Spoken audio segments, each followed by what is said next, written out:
fidget spinners? I don't even know. Yes. You don't know? How do you not know if people like fidget spinners? Everybody does. I don't have one. Everybody loves fidget spinners. And look, I even have a second one. Like, how angry are you? Can it? So. Should I start? Look at this. And look at this. Look what I can do. I can put them together. Oh, dear God. Oh, my God. Am I supposed to be impressed? But isn't fidget spinning supposed to make you focused so that we can get down to business? It's not supposed to do anything. It's just a toy that kids like to use. Right. It doesn't. Yeah. It's not. Oops. That's not what you're supposed to do when you're doing radio. We're kind of doing radio. Okay. Oh, is that what's happening now? After all this mediation that we had at our company meeting, getting down to over business. The weekend. Getting down to business. Yeah, that's some company meeting that we had. That was we handled a lot of important business. Okay, we did. That's whatever monkey beer. The only beer that's made from monkeys. Golden monkey. Golden monkey. Yeah, they actually have that. But oh my God, that we found it at the store here. Girl, it's delicious, and you'll have some this weekend when you come see. Anyway, we got a show to do. We're live on let's do it. Okay, on various platforms. Okay, the Science Enthusiast podcast. Oh, did you just interrupt me? I didn't say a goddamn word. I thought you said a word. Oh, I'm sorry. Okay.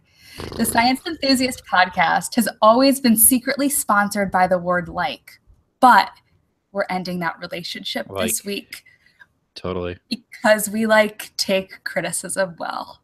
No, really, we take criticism. We received some criticism, and I'm guessing it's me. Maybe it's not the first time. Valley girl, but we are. I am going to try not to say the word "like" as much as I usually do. So apologies, as always, to our listeners. Apologies for so many things, but especially apologies for the excessive use of the word "like." And I know I do it a lot. Full disclosure, haven't really listened to any of the podcast episodes ever. So, I'll just take the blame. Why would I listen to it? I was there the first time around. I know everything that was said. You know every you know every beep and bleep, you know all the things. All right, introduce yourself. Hello, and thank you for listening to the Science Enthusiast podcast. My name is Dan Broadbent, and as always, I'm joined by my absolutely stunningly beautiful and talented friend, Natalie Newell. Thanks. We're really going with the compliments today, because why not? We just saw each other in real life, not on the computer. We did, and I felt like I couldn't stop touching you. That's everybody. Am I wrong in saying that? Yeah, I know, right? I mean, Natalie Newell story. That's just the story. We went to Nexus, though. Let's talk about Nexus. We did. How awesome Nexus was. What's Nexus? It was great. The Northeastern Conference on Science and Skepticism, hosted by the New York City Skeptics. Yeah, and so we were in. Learn more at nexus.org. That was a fantastic promo. Sorry, I just went into a whole thing. We're trying to explain. We're trying to basically we're trying to get on SGU, which is kind of like their. I'm not want to admit my ignorance here. I don't know exactly what their role is with it, but it always feels like the skeptics. It's their party. Podcast. It's their party. It's their baby. They're in charge. I think Steve Novella, Papa Bear himself, like the actual Papa, not like the sarcastic Papa Bear Ken Ham, but topic over the podcast. But yeah, they put it on every year. We both went last year. It's kind of where. I don't know. I kind of realized it was our first. It was my first skepticism conference, so it was my first. Mine too. It was kind of a shocker to me to kind of just because I don't know how big my page was back then. It was a decent size. People knew me, but I didn't realize how far the reach went, or what people, like real people, not like internet people, because internet people are categorically awful, but what real people who are active in activism and are involved and know things that are just in general much smarter than I am, much more eloquent with what they say.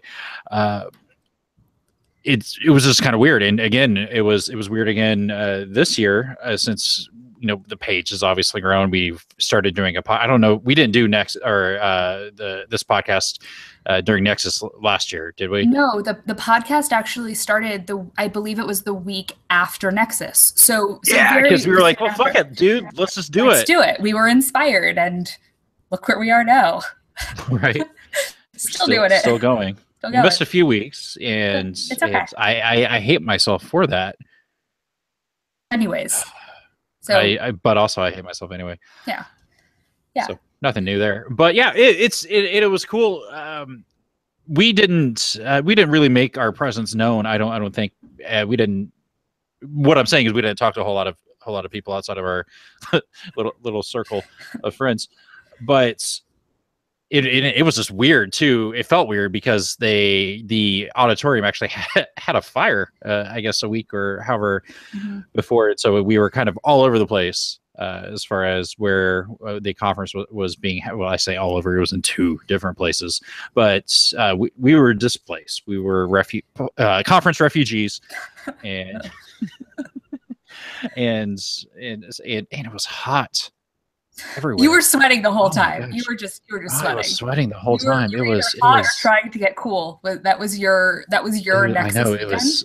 So that's kind of why I didn't feel like talking to people, because I'm like I just said like again, like I'm like hyper aware of it now, but yeah, and so it was just yeah, but it was so great. We on Friday, of course, they did Science-Based Medicine Day again, and when I sat down, I think I sent you a text immediately because I think we showed up at different times, so we weren't sitting next to each other. We weren't touching yet, is what I'm saying. And I said your text was like, 3 out of the 5 people giving talks today are people we've had on the podcast already, and including our first ever guest, Dr. Clay Jones, who gave a fantastic talk. He's awesome. He did. I learned so much about teeth, and now and teething and babies, and now I feel like an idiot. If I said like again. All right, it's okay. Sorry. Put a quarter in the jar. I feel awfully similar to an idiot. See, I'm consciously trying to avoid it, for giving both my kids the Orajel whenever they're cutting teeth, because as he explained, and I'm sure we could have any number of dentist friends we have or even have had on the podcast, both the dentists we've had on in the earlier episodes could have explained this, that the gums, I guess, actually come apart and separate to allow the teeth passage. They grant it passage, so it's kind of like Moses. Teeth are kind of like Moses. Totally. So biblical. Yeah. And if we were going to move on right now into God of the Week, that would be an excellent segue. We're not. We're not. So put a pause on that. Okay. All right. Fine. That would have been good. But yeah, I found that's something I found personally found very interesting, and something I hyper focused on because of my anxiety, was the fact that that's all nonsense. The idea that you need these products, and sure, it helps to chew on things if you have just a little bit of discomfort in your teeth as your teeth are coming in, but in general, you don't need things like that. And cutting teeth and the process of teething for a baby isn't. I'm talking about this way longer than I anticipated, but that's how interested. Clearly, this was a major impactful talk. So Clay Jones, you hit Dan Broadbent over the head with teething knowledge that he will carry forward in his life. Yeah, and check out his podcast, present podcast. He does with Dr. Grant Ritchie, also a friend of the show. Half of the dentists that we've had on the show too. But yeah, it was so cool. And what this is all building to, and what I was trying to get at was we met. I don't know if you met these people, because I was at the table and whatever, like identifying as taking responsibility, I guess, for the podcast, and doing that PR. Like, I'm so sorry that we exist and you listen to us on a regular basis. Usual. But I had more than a few people come up to me and for one recognize me, which is weird, but thank us for what we're doing, and I mean, That's thank you rad, guys isn't for it? listening. Yeah. That's really it's just really cool to have fans like that, and which kind of leads into again what we're doing this coming weekend at Indie PopCon, Which we're going to or are talk we going to about a talk about little that later? later. A little Right. later on Yeah, why we that's love the internet. we'll say that's a call forward. That is a call forward. Foreshadow. You gotta set the hook. You gotta Keep bait them the hook, listening. and then I don't know, fishing. Fishing. I don't fish. I don't fish. It's weird. My kids like it, but it's weird. I won't do it. The short version is that Nexus was awesome. For anybody who is listening that has a chance to go to any of the skeptic conventions, conferences, whatever, take the opportunity, because we all sort of exist in this online space, and it's awesome to have like-minded people that we can communicate with on a daily basis. But to just be able to go and hang out together and stay out until 5 a.m. Oh God. Yeah, some of you were a little bit dead the next day.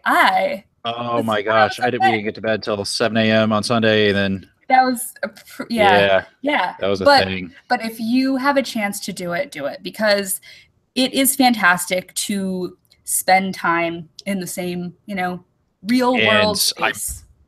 We met. I can't even think off the top of my head.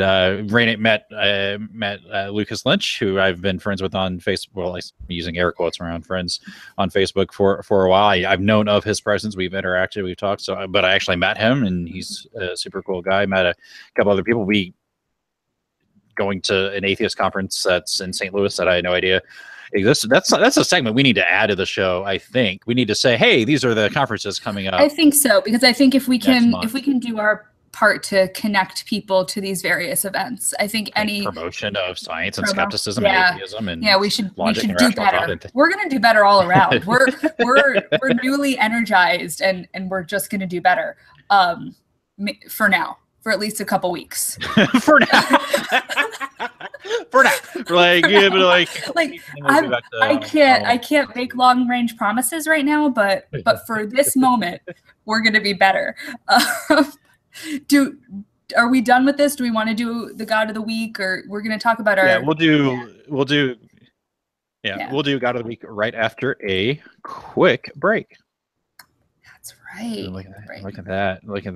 I worked in that break. I like that. And that's right at 15 minutes into the record, at least on Zencaster. Perfect. So, all right, can I do God of the Week? Yeah. Okay. All right, so our God of the Week is Eros, the Greek god of love, sex, and desire, who later became cute and cuddly baby Cupid to the Romans, because they always stole the Greek gods. So Eros, he was they're appropriating the gods. They did. They appropriated the mythology. So he was a handsome dude, of course. It says he was born of chaos. I mean, aren't we all?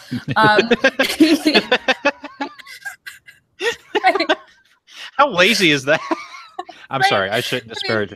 Don't disparage Eros. Don't disparage So he helped Eros matter. He helped heaven and earth get together. So clearly he was matchmaking since the beginning of time. Just can't. Let me tell my stories. Let me tell my stories. So he was tasked with spreading love, but not without consequence, because it didn't really matter how many hearts got broken in the process. So he carried his magic. I mean, I would say poison, bow, and arrows. He did his thing for better or worse. So he had the special love arrows, which he'd shoot at people, but he also had, it said, leaden arrows of indifference. So I guess he would shoot those. So it's some people got the love and some people just got fucked over. What I didn't know before. Yeah, me too at this point. So something I didn't know before, Eros had a brother, Anteros, who, so what I learned about him is that he would become kind of a dick if you rejected love in a cruel manner. So I think it seemed like he was looking out for the long-term relationships, and Eros was maybe more of a, let me shoot the arrow, you can hit it and quit it, whatever, it doesn't matter. So yeah, they were two kinds of love, right? I mean, I see value in both. Value in both. So they each They each served a purpose. Eros finally found love for himself with Psyche, immortal. So she accidentally pricked herself with one of the arrows, and it's not a euphemism, but it could be, I guess, because I'm sure she got pricked with his arrow later, right? Dick. Yeah. So is that a dick joke? Natalie Newell. Natalie C. Newell. This is a family show. What kind of family? I mean, my kids are not going to hear this for a while. Well, hopefully, maybe I shouldn't say hopefully, but perhaps biblical in nature. Yes. So incestuous. So yeah, he lived hopefully happily ever after with his mortal lady. And then later on, the Romans liked the story, but they decided to turn him into a baby. Shooting arrows. Exactly, and claim it as their own. Why not? Therefore, appropriating Greek culture. So yeah, arrows. There we go. That's it. Lust. Well, stuff. You're supposed to read. You're supposed to read the next line. I can't do all the outros. Oh, sorry. See, we're still working on this. This is why we got it. No, this is. I'm not going to edit. You're not going to edit this out. This is part of the banter. I'm not writing it down. I'm not writing it down. All right. We're going to be back with our Jon Stewart interview, fucking finally, after whatever kind of break Blog Talk Radio deems appropriate. So we'll be right back. I'm kidding. I might edit that a little bit. I might not. Yeah. This is us. I have to write down where that is. I mean, I don't have to write it down. It would just take more time editing if I didn't write down where that break needs to come in and where I need to do the music. And what I'm saying is we need to hire an editor. Yeah. All right. So you're going to do Why We Love the Internet. Do it. Why do we love the internet? Okay. Whew. Let me get the time down. See this, and then there has to be a better way to document the time on these. Has to be a better way. No better way ever. Okay. This week, the reason we love the internet is, us, right? Yes. Right? Like, yes. Fuck. I was about to say fuck us, but then it was no fuck yeah, comma, us. Fuck yeah, us. Comma. Yeah. Us. We are going to be doing our first ever live record at Indie PopCon right here in my hometown of Indianapolis, Indiana. Mm-hmm. I'm coming to They Indiana. actually reached out to us too. Yeah, and they actually reached out to us too. So it's not like a thing where I was like, hey, you have to promise, and I have to make this distinction. Hey, can we please come on? I mean, they gave us a Sunday afternoon slot, which, is the last day of the conference, so it's kind of But you know what? No, listen to me, though. Here's the thing. It's right, exactly. We were asked to do a thing, and we are incredibly grateful. Yeah, we are. Yeah. Because and so for some reason, they think it's okay for us to speak live in front of other humans. The first email, the schedule. I mean, I'm not okay with that. The first email the schedule guy sent me said something to the effect of local YouTuber, blah blah blah blah, and I was like, okay, well, yes, we have a YouTube channel. We have I think like 200 subscribers right now, but no, that's not our thing. We don't do videos. That's not our thing. If you're expecting videos, that's you're prepared to be disappointed. But no, he. Somehow, I don't know how. Well, I guess the show knew who I was. I was also on. I don't think I talked about this. I was also on his friend's podcast, which I am blanking on the name right now, and this is why we edit, because it's going to flow right into it. Yeah. Whenever on the edit, as I'm googling it right now, because I wasn't prepared for this. You weren't prepared to talk candidly about things that you've done in your life. No, I was on a podcast. We did a podcast, and perhaps the reason I don't recall it off the top of my head is because you drank beer while you did it. It was at a brewery, and Sun King he goes, hey, we'll give you free beer. Sun King. Yeah. Oh my gosh. You'll have some Sun King beer when you come here. You have to, there's like all these things you have to do when you come here, but he doesn't have it on his personal page. I believe it's the Totally Epic or short of Epic show. Sort of epic. It's epic. Epic. It's epic. Dad was on an epic podcast. This is why we edit. Kind of epic show. Kind of epic. Okay. Kind of epic show. Okay. So this is where this will be where the edit point comes back. Let me write this down again. This is not a good live video, is it? Is it ever? People who hate us are gonna like watch us and be like, look how stupid they are. And I'll be like, yeah, you know, well, I don't disagree. I've never argued that I'm not stupid. But yeah, I was on the Kind of Epic show. I don't know if the episode's come out yet or not. He has, or maybe he got done with it and was not gonna air this. But yeah, we recorded, and I think it's his friend or his buddy that normally does the show with him is the one that invited us on. So we are, as much as we are you know, self-deprecating ourselves, and I guess the conference a little bit, we we really appreciate it. There are, I assume there's still tickets available for Indie PopCon. I don't know that you can't prove there's not. But it's a big conference, like convention. It's a big conference. You sent me pictures today. Like there's banners hanging all over banners down. They do that for a few times a year. Like the Indy 500 parade actually goes right through the picture that I took outside my work. It goes right down that road. But then what else? They for Comic-Con earlier this year, I believe it was like February or March, whenever that was.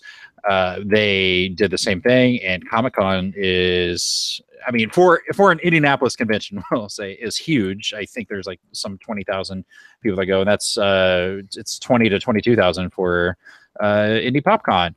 So that's cool.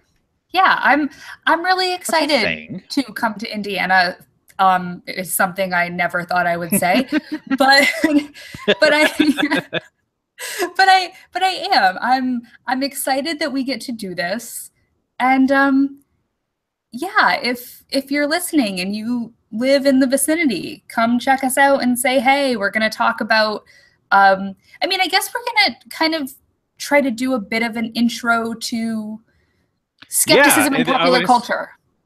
Yeah, and that's the whole thing, is we're doing a intro to science. Well, not intro to science, but an intro to skepticism, what it is. I can't give away too much. I almost gave away how we're opening the show, but just in general about the skeptic movement, what we're about, what we are in the first place, what is a skeptic, and then we're going to talk about its application or instances of portrayals in the media, really. Yeah. So it should be cool. It's kind of and we got to give a shout. I feel like we got to give a shout out to George Hrab, who did, I believe it was the closing talk at Nexus, which was fantastic. That kind of inspired us and gave us the idea. And / we're kind of ripping it off, only doing different people. Imitation flattery, right? Yeah, but he's fantastic. He's amazing. And I don't know if you weren't there for it because you had fuck. I'm not trying to guilt trip you here. No, he started out. Of course, you remember last year Nexus closed out with John Horgan. John Horton. John motherfucking Horton, who basically said all skeptics are shit. You all suck. You should be fighting the real skeptic battle, which is war. And the flaws in human personality that we will likely never overcome, ever. But that's so skeptics are failing. But George started his talk saying, "This is the talk in the time of the conference where I insult everybody and tell you how awful you are, right?" And I said, "Ha!" Only when I say "ha," I like. It was extremely loud, is what I'm saying, and lots of people turned and looked at me because I thought it was extremely funny. Because I wrote about John, and then John wrote about me, and John wrote about people writing about him, and then it was a lot. It was just this people big writing about people writing stuff. about him. Yeah. Someone desperate for attention. Just like hashtag not all Dans. Oh. Ooh. Oh. Now, people that actually deserve attention are the people that give money to our show. I think that's a segue to thanking our patrons. They are people who do deserve attention, include our patrons, and you can become one by going to patreon.com/TSE podcast. And you get access to early episodes, bonus content. We're going to do more on it too. We just have to figure out how to do it because, I mean, this stuff is there's no class. No classes ever on how to podcast. There's probably classes on that, but I didn't go to them, and you didn't go to them. There's no how to be a Patreon creator, how to do this stuff. So we are looking into ways to be more active and do better with that. And I think that's going to come down to me having to share access to it with Natalie, so that Natalie can post stuff and updates and things like that, because she's good at organization and planning and stuff like that. Where you're terrible. Whatever. It's okay. We all have strengths and weaknesses. It's okay. Some of us more weaknesses than strengths. But my greatest strength is my weakness, and vice versa. Dear God. Don't ever say that in an interview. The people who say, look, I have somebody that I'm close to that interviews people all the time as part of their job. And I know all the things not to say in an interview. Don't fucking say that, because you're not getting the job if you say that. But you probably already know because you're constantly going on interviews.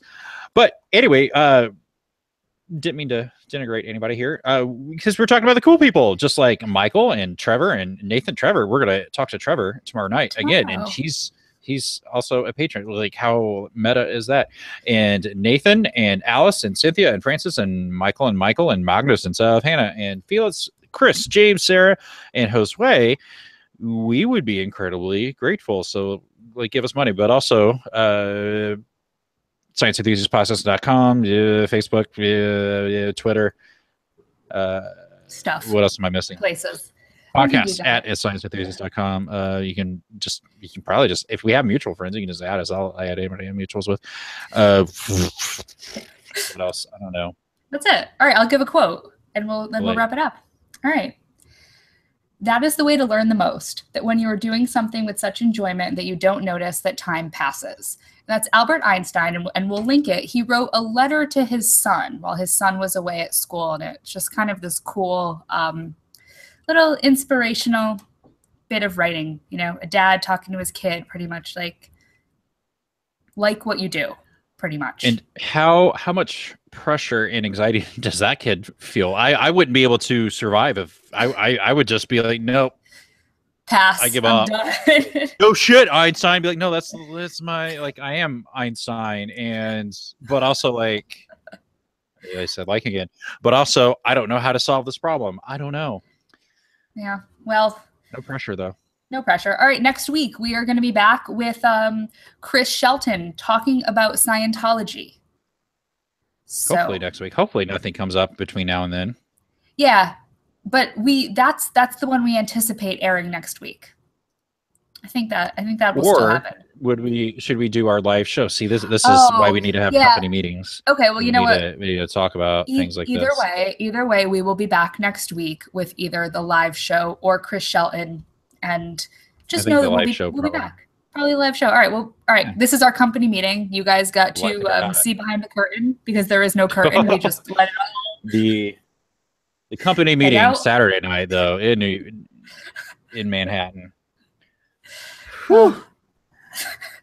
It went from what, 9 p.m. or no 8 p.m. about 8 p.m. until 5 a.m. in the morning. Yeah, it did. It ended at a barcade. Yeah, I don't was a bar remember arcade. Going there. I don't remember how. I don't know how did we walk to barcade? We walked everywhere. We walked everywhere. Okay. We walked everywhere. Yes. I don't remember that. We didn't. I know. I got into a vehicle at barcade, and that took us back. Oh, I did. I walked back to my hotel. Well, you are more of a man than I am. Maybe. No. All right, let's be done. It's almost 10 o'clock. It is. Yeah. I mean, we've had a busy night. People don't know. We already interviewed Kelly. Yeah, so we're going on our and second people hour won't know about Callie's unless you follow us on YouTube and watch the video on YouTube or on the podcast page on Facebook. You won't know because probably won't come out for for a while. Because there's But so much going on. There's so much going on. There's so much, but we've been doing a lot of work on getting interviews done and all of that stuff. But yeah, I'd suggest, hey, if people wanna check out what we did tonight, go to the Facebook page and watch the interview with Callie, because she was awesome. She was fantastic, and she was great. And this is I'm looking at the live video on the Science Enthusiast podcast page on Facebook right now, and in the sidebar on related videos, it has a guy with a fidget spinner on a bass guitar. Oh, that's a thing. But just I'm done with the internet. I'm done. I'm surprised it's not a cat playing with a fidget spinner. Oh my gosh, and a bass. A cat fidget spinner? Could you imagine? No. All right, I'm done. I feel like I'm getting a cold. I really hope I'm not, because we have to do our thing this weekend. You do, and I can't. I mean, I can try to convince Emily to come on the stage and record with me, but I would. I'd go even if I was a little sick. I'd do it. I'm a trooper. All right, you're gonna fidget. You're gonna now stop the recording, and we're gonna say goodbye to these fine people that are still listening. Thank Good you. night. Good luck. Sorry. Yeah, we're sorry. Bye.